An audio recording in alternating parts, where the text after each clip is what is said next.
Alright, so last night, there's this guy, Milo who was supposed to talk at a university. And I don't know anything about the guy. I don't know what he's going to talk about. I don't know anything about him or anything he was saying.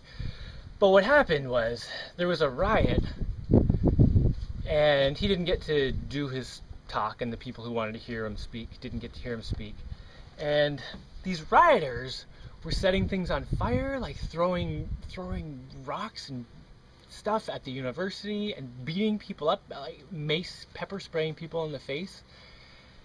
And this is so not okay. And a few people that I've mentioned this to have said, "Do you know who that Milo is? Do you know what he says?" I have no idea what he says. Doesn't matter. Free speech is so important to a free society. He can say anything he wants, and people who want to listen to it need to be able to go there and listen to it and decide for themselves if what he's saying is good or bad or whatever. It totally doesn't matter who he is or what he was saying.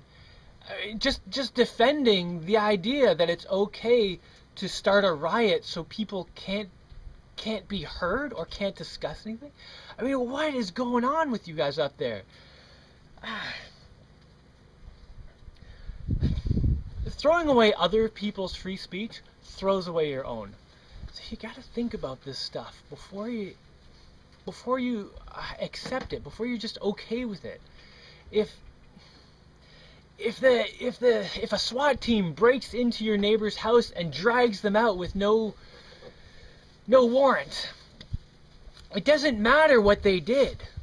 It doesn't matter what they did, what they might have done, whatever. Once you accept that their freedom is gone, you're giving up your own freedom. Once you accept that other people cannot speak freely, you're giving up your own freedom. I don't understand how people can not understand this and just give it up so freely. Other than that, the news tells you to do it, and then people are just going along with it. Man, seriously, it's a really, really scary thing that happened last night.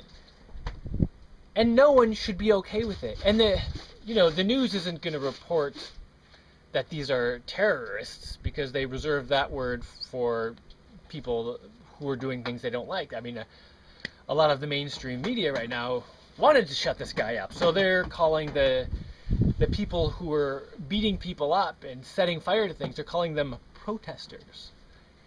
Meanwhile, they're calling people who are totally peaceful, who have sit-ins and things like that, they're terrorists.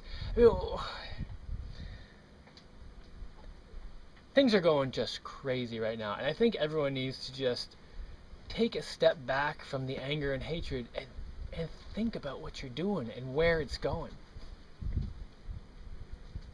You need free speech, because once open discussion is gone, all that you've got left is the rocks and guns and Molotov cocktails. And that is a bad road. It's a bad road to go down.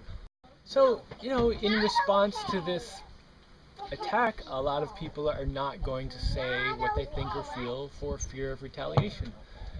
And so I'm going to say more things that I think people will not like. Some people will not like. I'm just going to be more outspoken about a lot of things because it's just incredibly important to have free speech and the discussion. So, sorry if any of this offends you, but it offends me that free speech is just getting tossed aside like it's this unimportant thing that no one cares about, and people didn't spill their blood and their lives to get for you. Don't take it for granted.